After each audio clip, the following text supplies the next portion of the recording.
everyone. Welcome to Emmy Action's night at the Symphony. We are just so glad that you were all able to join us earlier on YouTube to watch the premiere of the Gratitude concert. And we are very excited to be joined with Martin here tonight, who is the composer of this gorgeous symphony. And he is here to ask us some questions so we can get in a dialogue with him and learn a little bit more. So Martin, if you want, can you just tell us a little bit about yourself and who you are and where all this came from, where this gorgeous music came from? Thank you, Aaron. First of all, just a big thank you to EME Action Network for wanting to premiere the concert. That was something I had hoped would happen when we started this crazy endeavor a couple of years ago. And thank you to everyone joining here and being audiences in the live stream. That means a lot to me. The the concert was almost physical response to my own circumstance initially. My wonderful partner Tanya, who's an incredible person, an incredible musician and composer in her own right, suddenly she fell ill and stayed that way. we we couldn't get any help in Denmark, and you know there's a lot of we could all, everyone in this room, a lot of people here could speak for hours about that experience and what happens next. Everyone here knows about that. That you're faced with having to deal with this thing alone, and and a couple of years of hardcore, trying just to get her better and fighting the system, thinking that we're doing that alone, right? Like everyone usually does. Like, what is this? Why is no one helping this beautiful, wonderful young woman? What's up with that? I thought we had a healthcare system. I thought we had a society that would sort of be there, and and no, it is revealed that there are conditions that fall outside of the box, and then you're on your own and left to fend for yourself. And so, fast forward, I had to react, I guess, artistically at some point to this thing, but most of all, because what happened was that we were lucky and extremely privileged that people came from around us and helped us out. And at some point in 2022, I had started to write small themes as a thank you to some of our patrons, because we are some of those who are lucky enough to have patrons. So that is people with more money than us who would come on board and help finance some of the very expensive treatments that she had to go through. And I had started writing themes for those people because I had no other way of thanking them. Maybe in 10 years' time I could pay them back. I don't know, but I needed to, my entire being wanted to thank them. And so I started writing these themes. And then it sort of grew, and it caught the ear of some people in government and culture and the concert hall in Denmark. And it ended up with a commission. Let's make this about more than me and Tanya. Let's try and make this about, because then it dawns on you, millions of people are missing. and let's try and get their stories, and let's try to transform these stories into something else than our very understandable, bitter, fierce war waging that happens, and justly so, everywhere. Let's try to transform them and turn them into something else and make them come alive that way. And I just reached out to we had some local TV and social media and stuff like that. I asked for some letters. I think we got 100 stories or something like that in. And I started just absorbing those stories and finding them everywhere. And then, of course, opening up to fora like this, you just see these stories everywhere and trying to absorb them and turn them into these uh, themes that would become this concerto, the six movement thing. So that's that's the raw sort of description of what happened. And we premiered this thing in Aalborg concert hall, and and now I wanted it to come and live somewhere where it could be relevant and be an ambassador. And, that's why I'd hoped for Emmy Action to come in and let it live with you guys and all the amazing work that you do. And that happened. That just happened now. So this is a great milestone for me. I'm very grateful. Yeah, well, thank you. We are so it was just so touching that you reached out to us and that we were able to bring this to our community. It is so fascinating. And as Martin mentioned, the chat on the YouTube was just so moving and wonderful to see everyone's experience while they were watching it. So we just also thank all of you for watching, sharing a little bit of yourself as you were watching. So I think you touched on this a little bit, but kind of like maybe you could go in a little bit more detail about why you decided to write the symphony. And then also maybe you can answer a little bit about why you decided to reach out to Emmy Action. Yeah. So so again, I am a composer, and the merciful thing about being a composer is that you have a tool to deal with stuff that is very hard to deal with. That is literally what we do. And for someone who's been writing music since forever, I'm lucky like that. And when the rock is swept away from under you and your circumstance change, then you need a new story. And if you can't come up with one, then anger and resentment and depression is the only future for you.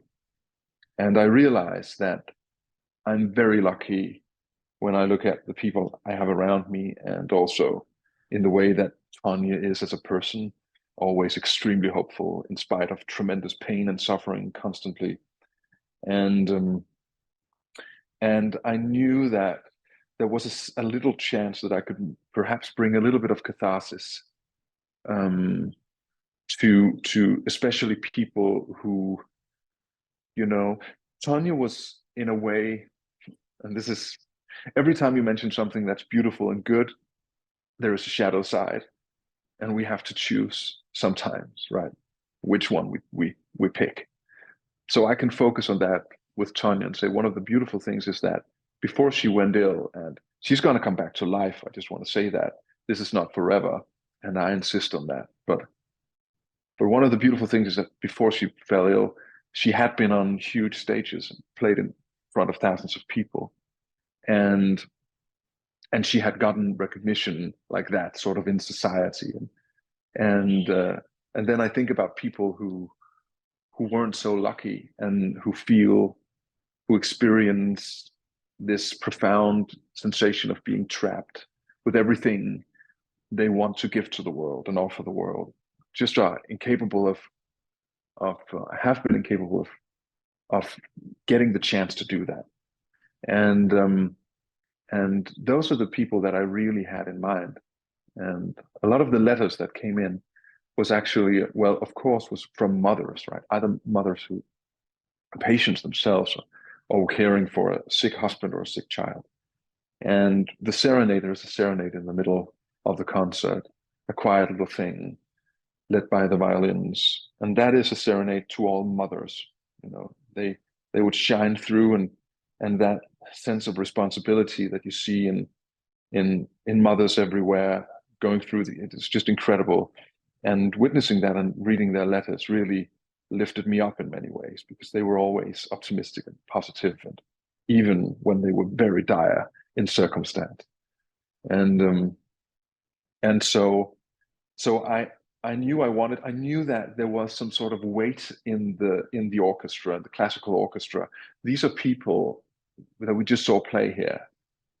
They played since they were 5 years old for 6 hours each day to be the best in the world, right? And the idea of having these people, and Henrik von Christensen, the conductor, amazing, world class, right? Have these people come in and play these stories and set music to these stories.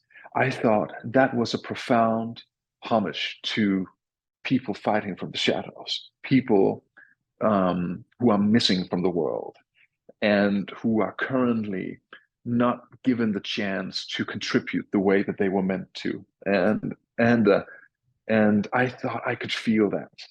And if I could feel that, maybe others would too, and maybe it could give 10 people somewhere on the planet, the will to just keep on fighting, because things are happening right now. And of course, this is isolated to maybe, the concert, and we shouldn't wander too far off path, but things are happening now in AI and personalized medicine and stuff like that. And people should keep their heads up. There are a big chance that this suffering will end, and will in a good way, not by disappearance, but by cure, And I wanted to just extend that and say, let the music just ring out aloud, just fight, and keep fighting. And an orchestra like that can do that, So you jot some black things down on a piece of paper, and you get them to play it, and out comes some pretty hopeful stuff that we can use as food for the soul for a while. And that's it. A tiny humble piece of tiny fig on the tree.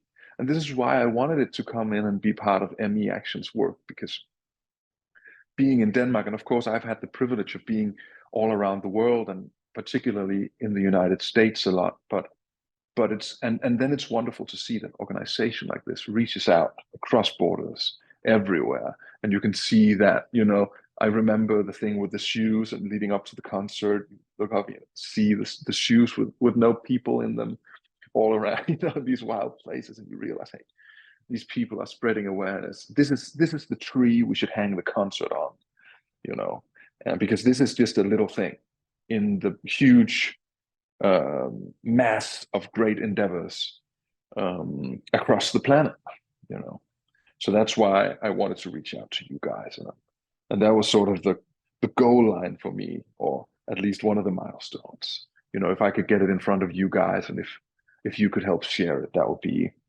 then we did good, Yeah, definitely. Well, thank you so much for giving that. I think my question for you too, and you've kind of touched upon it, and then also, of course, the symphony spoke for itself, but really, when you think about what this performance is, what do you want people to walk away from? What do you want them to walk away with feeling or meaning? Obviously, music is individual and art is individual, but what's your hope that people walk away from after they witness this? I think, when we listen and when we see a concert like this, with this quality of players and musicians, and something that's been worked on for a long time, it's a very, very thorough piece of work. It's very hard to do this thing. Inevitably, it's very hard not to catch glimpses of beautiful things, and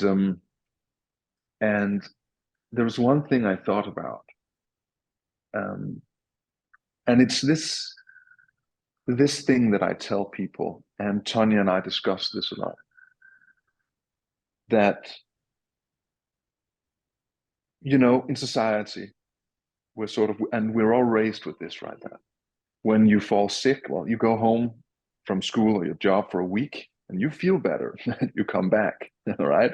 You have some ice cream and you watch some Netflix and you come back, right? And there really isn't a language for what happens to millions of people around the world. That, well, it's not Netflix on the couch. It's a constant struggle. It's not ice cream because your body can't, process it.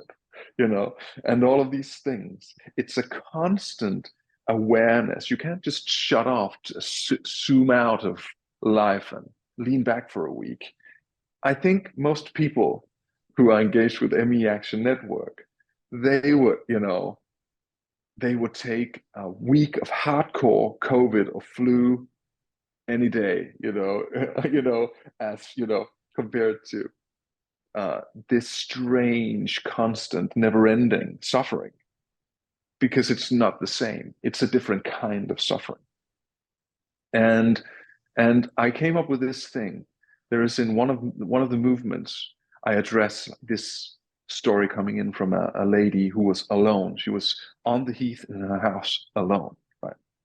And she told in the letter she was talking about how the world thought that she had sort of disappeared, or that she had stopped being, you know, and that her life had stopped, that her clock had stopped. Right? And here's the thing: she experiences every second, and every glimpse, every fragment of her reality is experienced, you know, as she goes through life, you know, with, and then this is the thing, perhaps more gravity than people who are not experiencing this thing. And I can envision a pendulum tied to her legs, and it will grow with the mass of all the stuff she had lost, all the years she had lost, and this intense experience of being alive and suffering. And at some point, it's too heavy and it bursts through the ground, and she's hurled through space-time, you know. And and and that's the thing I want to mirror. It is that there is at least one idiot composer somewhere in Denmark who realizes that I am living every second of this, you know. And then it dawned on me, you know, if we are living every second, if we're forced, and I'm saying we, I don't have an illness, Tanya has, people living with these illnesses, if they are forced, or in a place where they are living every fragment of every second of this suffering and pain, then they should be entitled to experience every fragment of beauty that is out there too, you know, every ounce of gratitude that they can find and hold on to, you can find and hold on to. You are entitled and allowed to experience that in equal measure, you know. And I think that's the scale. Somewhere along the path, we have that goddess of justice coming in, right? Balancing a scale. And that's the responsibility of people fighting this thing. That, but also the gift, you know, that if I have to experience every second of this suffering, then you know, I'm going to experience every fragment of gratitude and beauty in this life as well, you know, as a prerogative. You know? So that's one thing I wanted to take away from this, that this thing grew out of pain, you know. But when I listen to these players play this thing, it's sometimes pretty beautiful, but it came from pain, right? And that's our power, you know. We can do that. It doesn't have to be fancy jobs or cars or money. That's not the value. The value is in the story, and we have the power to decide which one we tell. Like my amazing mother-in-law, Marit Bente Norheim, the artist, she says, we don't determine all our circumstance. We don't determine all of it, but it's up to us if the story we tell is a rainy day in British suburbs or if it's Shakespeare. And that's true. And I know it's not always easy, but that's the inspiration we can try and give each other. And I think a concert hall and a great conductor and some great players, they're a great way to do that, you know. A lot of other ways. You're doing this all the time, Erin, in your work with the organization, you know. Same thing, same thing. Well, amazing. I love that. I know we have a huge group of people from the UK, so I'm sure they fully understand the rainy suburbs. Yes, they But do. yeah, I think my last question, and then we'll head to the chat. So again, if anyone has questions, feel free to type them up. But my last question is, what's next for you, Martin? What's next for the symphony, and what is next for your plans? Well, for me personally, of course, I'm in Los Angeles because this is the city of stories, and I get to tell stories with music here. So that's why I'm in this city. But apart from that, I'm also in America because um, it's a place where you're allowed to dream, and people applaud you when you try to improve your circumstance. And that's not a thing that happens all the time in Europe.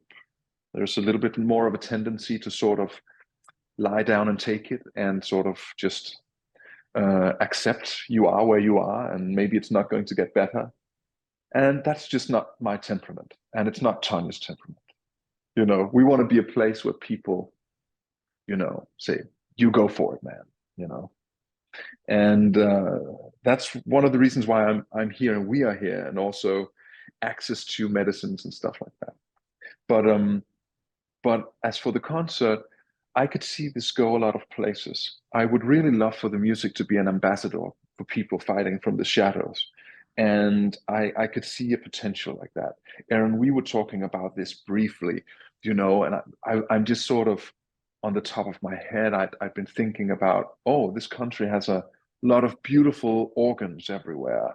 Let's try and get this on some wheels, get an ensemble, and get this thing maybe on a tour, and let's have some people come in and be ambassadors and talk about people fighting chronic illness and families fighting chronic illness and spread some awareness, and maybe get some new audiences in, and maybe in particular, I'm looking at you who can afford to go to the concert hall, and pay the medicine bill, um, and I'm just speaking out of the bag because we only have honesty at this point. Too many people are suffering daily. So I wanted to see if maybe this music could help spread out the word to a wider audience. And then I might have something else brewing. This concert and doing this has started that chain of philosophical and ideas, of course, because if you say A, you have to say B.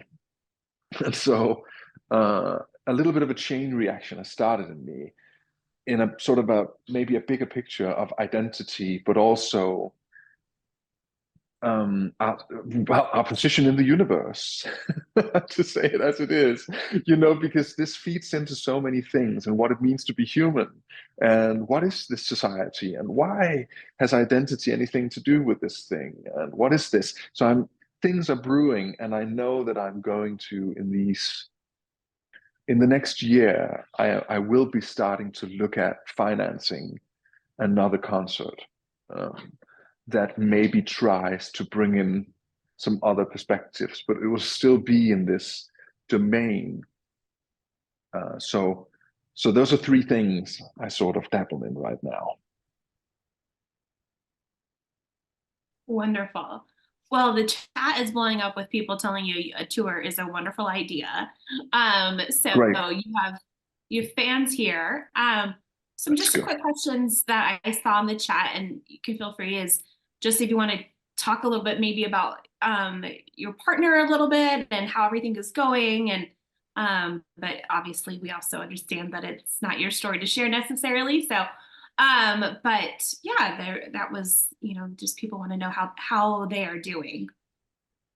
Well, she's a badass.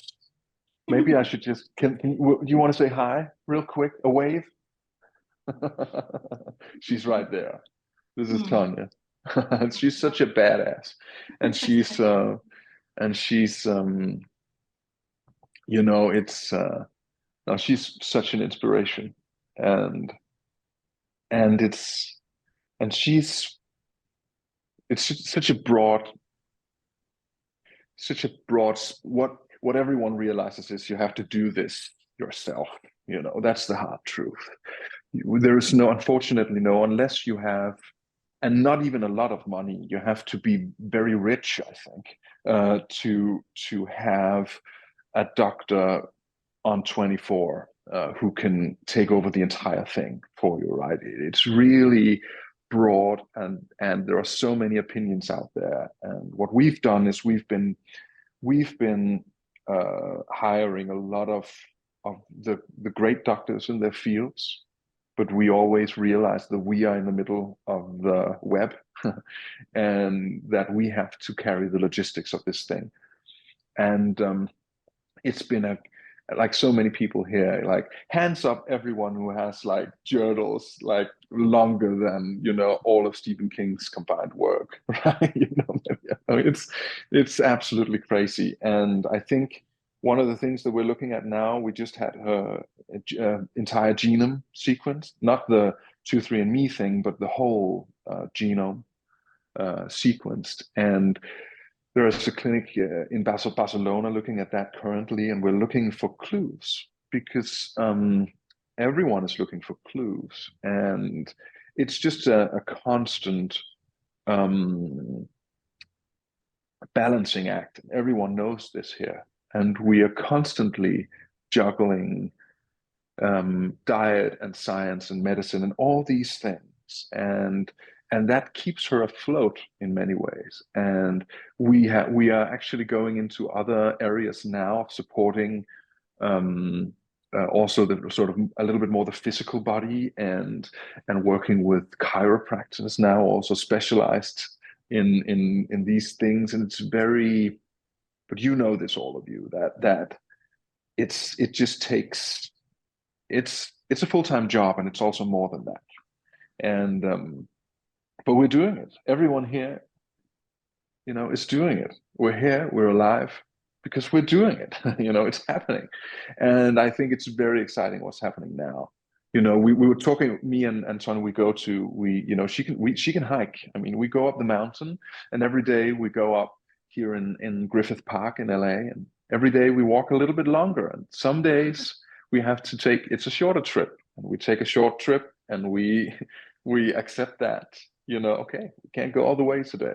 We go back. Next day, we take a little bit of a longer trip, and that's the same story for everyone. And she's a badass, and she gets up every morning, and she goes to her machines, and she works, and she writes music, writes songs, and produces, and until her energy is spent, and then she recoups that energy, or tries to. Working with doctors everywhere, and yeah, I guess 99% of people here have the same story. And of course, I realize that we are very privileged, and some are more privileged than us, but it's a full-time job for everyone. I don't know, did that answer the question? Yeah, it did. One of the questions that popped up in the chat was obviously giving this music to all of the musicians who played it in the orchestra. Sorry, did they have any thoughts, or how did that go about informing them about why they're doing this, who they're doing Yeah. it for? And then also Yeah. maybe if you want to talk a little bit about the reception of, once it did perform, what was the audience's reaction or Yeah. things like that. So. Well, it was. I think the English word is elated. I think afterwards, so many people around and in the community had put their sort of what do you say? Had really invested there, were emotionally invested. So I wish everyone could be in the concert hall, because afterwards, sort of at the after party and everything, everyone was so. It was an atmosphere that I can't describe, and I so wish I could convey that to all of you guys who saw the video now, and that people who had nothing to do with people who are ill, right, were elated. They were through the roof because everyone could feel what was going on. I don't know if you heard it in the middle of the thing. This is not custom in the concert hall to applaud in the middle of a after a movement. You wait, but this is great. People were cheering in the middle after the solo cello piece, and and and and people were standing up afterwards. And I don't know if that was because of that the music was. I mean, some of these people just, I mean, a couple of nights before, I think it was Beethoven who was on. I don't think it was, maybe it was I don't care. The thing is, people felt it in the room. And this is, I wish everyone could have been with me on the rehearsal day, the day of the rehearsal, when the orchestra, and this is an orchestra assembled with best players in Denmark. This is the symphony orchestras from all over Denmark coming in. And one of the greatest conductors, ballet conductors in Denmark, Henrik Baum Christensen, and coming in and just saying, yeah, we want to do this.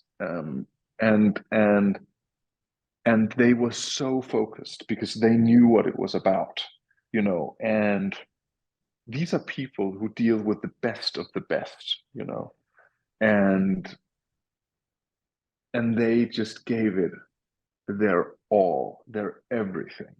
It wasn't about being precise or hitting everything, you know, because we couldn't afford to do rehearsals for 4 or 5 days like they usually do.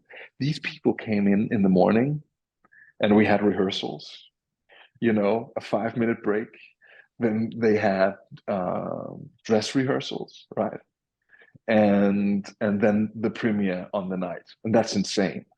So it takes everything, and that huge machine that's the concert hall. You're not seeing my, you know, friends coming over to assist me from Copenhagen and running the cameras, and so many people on staff are running around to make this thing work. If a measle 5 minutes are missed somewhere, it all falls to pieces, you know. And that's why the atmosphere is completely ecstatic after such an experience, because it's so hard to do, it's so hard to write, it's so hard to perform, and it shouldn't have happened, but it did. You know, and that's so beautiful. I wish, you know, and I'm trying to transmit that emotion out to all of you, because, you know, it's for all of you who are fighting this thing, you know. Yes, yeah, thank you. Oh, well, everyone was saying that even though they weren't there in person, they definitely felt the energy and understood the applause in the middle. So, yes. Alrighty, well, we're getting some questions. Some of them were answered about like what your plans are, and you know, you said you're looking to do a tour, and then Yeah. yes, this interview and also the premiere will live on our YouTube page. The premiere should be up there already and live. You can watch it at any time. This chat will be, we're recording it. We add captions to make it accessible. So that takes us a couple of days, and then we'll put it back up on our YouTube channel as well and share it all out. So yeah, well, we are definitely over 30 minutes. So I'm sorry. oh no, it's Sorry. fine. It's wonderful. I'm glad everyone's still here, and I know it's we appreciate everyone giving your time and energy to continue to show up. One of the main things, Martin, we're getting asked is how can people connect with you? Yeah. I don't know if you want to put your website in the Yeah. chat box, but yeah, Yeah. people are wanting Or to know. maybe someone can help me do that. It's very simple. It's just my name.com. So martinbyrial.com. Okay. Um, so so so everyone can come on in there. Everyone can write me on contact@martinbyrial.com. And everyone is very welcome to do so. And not only people fighting this thing, but also relatives and families, people who are, you know, just in need of an encouraging word. I'll be happy to read everything. So yeah, people are very welcome to write. And I also want to say that I can, you know, I'm not a one-man army. It's sort of I am most of the time, and then you go into a project, and then a lot of people come on board. And I want to say, if anybody is interested in helping getting the concert on wheels and expanding this ambassadorship, I welcome all the help I can get. And coming into this year, it's going to be extremely busy. But I really want to see if getting concerts out in the States is a possibility, and working with ME Action to get some great talent and people who can be ambassadors on board speaking to these events, because I really believe that we can reach some new crowds. And this is the thing. I don't take a stance on religion. I'm not, this is not a religious concert per se. It can be if you want. But one thing that I realized is that the church is a great place to talk about some of these things. And I don't think it's utilized as much as it could be, where we have the opportunity to talk about some of the other aspects of dealing with these things. And I think we have a platform there. And I also think that we should try and get into the concert venues and utilize some of the amazing players that we have around the world, who I know would come in and and help perform pieces that have a social relevance, that are relevant now to a lot of people, you know, because as we all know, this is not just a few people here and there, you know, and Yeah. particularly after COVID, you know, we are, I shouldn't say we are legion because that's a demon in the Bible, right? That says that, but we are many. and you know, and I think we could get some things on wheels, you know. Yeah, definitely. Well, okay, one last question I saw in the chat, but was how did the audience know about the concert that you had? And then who were they? Who was in the audience? In the audience at the premiere, in the Yes. concert hall. Right. Mhm. So many different people. One of the great things is that we had some some of the things I really loved is that we had before this thing we didn't include them because they were all in Danish, but maybe we should have. But there were speeches before this concert. One of the figures there was Per Torgård, who is he's a chief, he's a doctor, and he actually won a Danish Music Award for putting music in ambulances in Denmark. But he is one of the good guys, and he's one of the doctors who isn't trying to be an authority that has the answer for anything. He is, of course, an authority, but what he does is that he realizes there are problems, and that the healthcare system isn't complete, and that we should work together, everyone, to solve this crisis, imminent, immediate health crisis, you know. And we had an immunologist, Kim Barming, who is out there, who's a spokesperson for people with ME in particular. And we had Louise Schelde, who runs she's a lawyer, runs an organization called Human Rise, and they help people with attorney assistance, you know, um, people with chronic illness, and navigate the system. Wonderful people. We had politicians up on the stands. We had the health. What do you call that? Like the spokesperson of one of the major parties in Denmark, speaking of, you know, their health spokesperson. Um, um, Peter Velblom is his name, and he, after the concert, he brought the ME subject and the crisis to the health minister in Denmark, and over the course of a few months, forced her to take a stance on the matter. And he was there, and that was part of the wave that we did right there. And of course, Katrine Engsig, who is the head of the Danish ME organization, and Katrine was my partner through all of this. I had her on the phone when I called her up and said, "Am I out of my league here? I am thinking about doing a concert based on these stories. Should I just pack it up or should I go ahead?" And she said, "Go ahead, you know. I'll be there." And I wrote her when I was in doubt that what I was doing was, you know, making a difference. And she would say, "You're doing the right thing. Keep on going." So big shout out to Catherine Engsig of the Danish ME organization, and so many other people, the region in Denmark, that part of Northern Jutland, who commissioned the piece. And this is Claus Svendstrup and Anders Stensgaard, a lot of other people, but these are good people bringing in government funding to make things happen, like a crazy concert like this. And so the audience had the former principal of the Royal Danish Art Academy. It had a former Minister of Culture. It had a lot of artists, and wonderfully, it had a lot of young people coming in, young people who were not affected by illness at all. And I think also my wonderful sister-in-law, who's an incredible performer, Sigrid Erntoft. I think she had a finger in the, I think, she brought in a lot of people, and that was great, So it was really wonderful. A bunch of organizations made sure to spread awareness, and I had a bunch of keynotes leading up to the concert as well, and people got inspired, I think.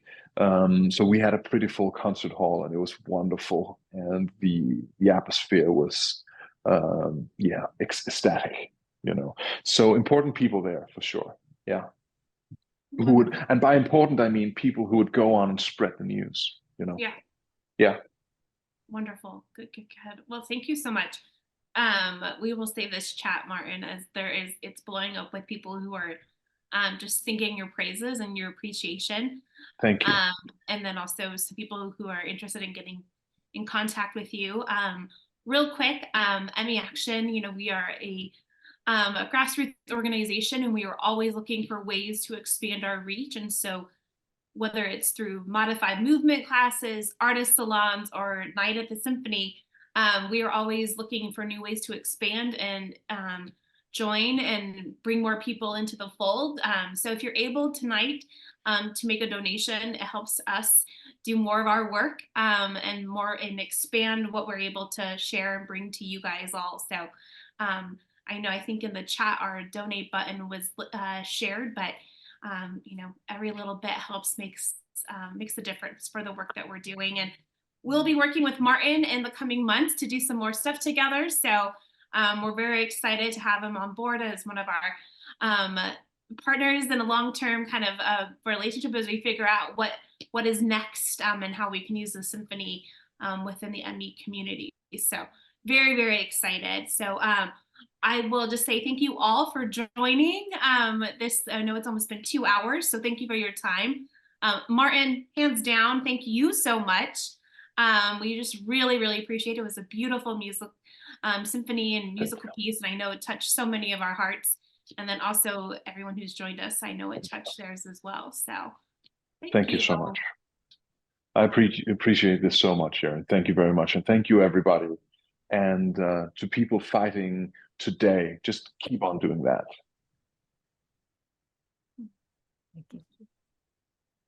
Talk soon.